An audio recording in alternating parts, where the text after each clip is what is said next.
Hello दोस्तों, जय श्री श्याम। स्वागत है चौहान फैनी ब्लॉग में। और गाइज, आज हम छत से माँ और बेटे मिलकर ला रहे थे टंकी, क्योंकि बाबूजी घर पे नहीं थे।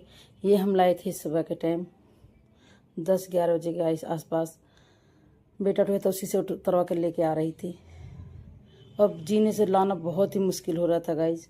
और ले आए थे नीचे और फिर कमरे में कर देते इसको सेट।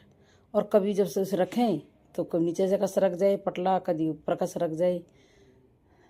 और मेरे बिना कोई काम गाइज होता है नहीं है घर में। सबको समझ में नहीं आता इस टंकी को कैसे लगाए कैसे लगाएं। अब पटला बराबर आया नहीं आया, मैं झुक दी। मैं कहती बेटा तू देख ले। वो कह रहा मम्मी आप देखो। मैंने बेटा तुम फिर करते क्या हो तुम। बस ऐसे ही गाइज। और देखो कनिष्क के जुल्म। अब मेरे बेटा पर मैंने कहा आधा आधा ना लिया। तो नमस्ते बेटा नमस्ते। आधा तो कट्टा लिया था बेटा। ये जो लड़का आप देख रहे हो नीचे में है, ये 2 बार नीट का पेपर दे चुका है। हर बार लीक हो जाता है।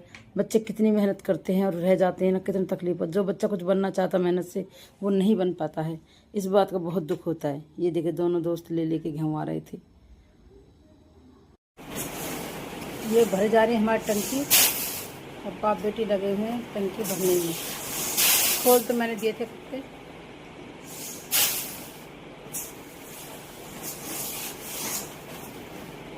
उस शाम के टाइम कनिष्क के पापा भी आ गए थे, तो वो कह रहे चलो खाना वाना खाने के बाद। और 9:30 बजे के आसपास हमने नाजे टंकी में भर दिए थे गेहूँ। और वो आधा आधा कर देते, थोड़ा सा बच जाए तो उसको ठाके में भर देती। और इसमें क्योंकि हमें रखने भी थे खाने भर के लिए, तो आधा कट्टा गेहूँ रखेंगे, बाकी टंकी में भर देंगे। और उसमें बीच इसमें दवाई डालनी पड़ती थी, तो मैं इनको दवाई काट के भी दे रही थी टंकी में डालने के लिए।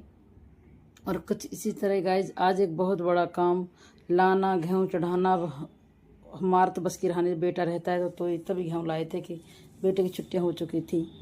और अब था तो उसने गेहूँ चढ़ा दी, नाज की टंकी उतरवा दी। नहीं तो ना उनके बस की गेहूँ चढ़ाने थे ना मेरे बस की थे। और जो कट्टे खाली हो रहे थे मैंने उनको इकट्ठा करके रख रही थी। और ये हम दवाई लाई थी, मैं बाबूजी लेके आए थे 3 पैकेट। ये काट काट के 1 बोरी गेहूँ डालो, उसके बाद दवाई डाल दो। और ताकि इससे दवाई डालने से ये होता है कि थोड़े कीड़े नहीं लगते हैं गेहूँ में, बस इसीलिए डाल देते हैं। और पहले के टाइम में गैस डालते थे गेहूँ की पत्तियाँ टहनी।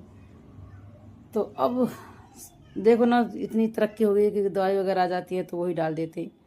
और कुछ आधा कट्टा नया गेहूँ रख लिए हैं और आधा कट्टा हमारे पास 25-30 किलो पुराने गेहूँ रखे हुए हैं।